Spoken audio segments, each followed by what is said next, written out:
we are very much thankful to Mr. Zamir Ahmad. ನಾವು ಬಹಳ ಅವರನ್ನು ಗೌರವಿಸಬೇಕು. ಯಾಕೆ ಅಂತಂದರೆ ಅವರು ದೇಶಕ್ಕೆ ಮಾದರಿಯಾಗಿರ್ತಕ್ಕಂಥ ಮಂತ್ರಿ. ಇವತ್ತು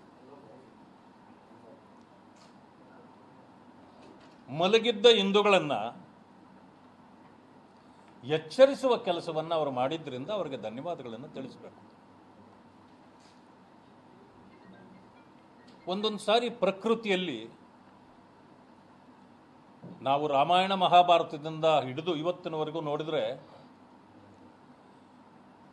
ಎಲ್ಲಿಯೋ ನಾವು ಎಲ್ಲೆ ಮೀರಿ ಹೋಗ್ತಕ್ಕಂಥ ಸಂದರ್ಭದಲ್ಲಿ ಪ್ರಕೃತಿ ಯಾರನ್ನೋ ಒಬ್ಬರನ್ನು ಸೃಷ್ಟಿ ಮಾಡಿ ನಮ್ಮ ಮಧ್ಯದಲ್ಲಿ ಕಳಿಸ್ತಾರೆ ಎಚ್ಚರಿಸಲಿಕ್ಕೆ, ಸರಿದಾರಿಗೆ ತರಲಿಕ್ಕೆ. ಹಾಗೆ ಈಗ ನನಗೆ ಅನಿಸಿರ್ತಕ್ಕಂಥದ್ದು ಇದು ದೈವ ಸಂಕಲ್ಪ. ಜಮೀರ್ ಅಹ್ಮದ್ ಅಂತವರೊಬ್ಬರನ್ನ ಭಗವಂತ ಕಳಿಸಿ ಏನು ಮುಂದೆ ಆಗಬಾರದ ಅನಾಹುತಗಳಿದೆಯೋ ಅಂಥದ್ದನ್ನು ತಪ್ಪಿಸಲಿಕ್ಕೆ ನಮ್ಮೆಲ್ಲರನ್ನೂ ಎಚ್ಚರಿಸಿ ಆಗಿರ್ತಕ್ಕಂಥ ದೋಷಗಳನ್ನು ಸರಿಪಡಿಸ್ತಕ್ಕಂಥ ಕೆಲಸವನ್ನು ಅವರ ಮೂಲಕ ಮಾಡ್ತಿದ್ದಾರೆ ಅಂತಕ್ಕಂಥ ಒಂದು ಇದನ್ನು ನಾನು ವ್ಯಕ್ತಪಡಿಸಲಿಕ್ಕೆ ಬಯಸ್ತೇನೆ.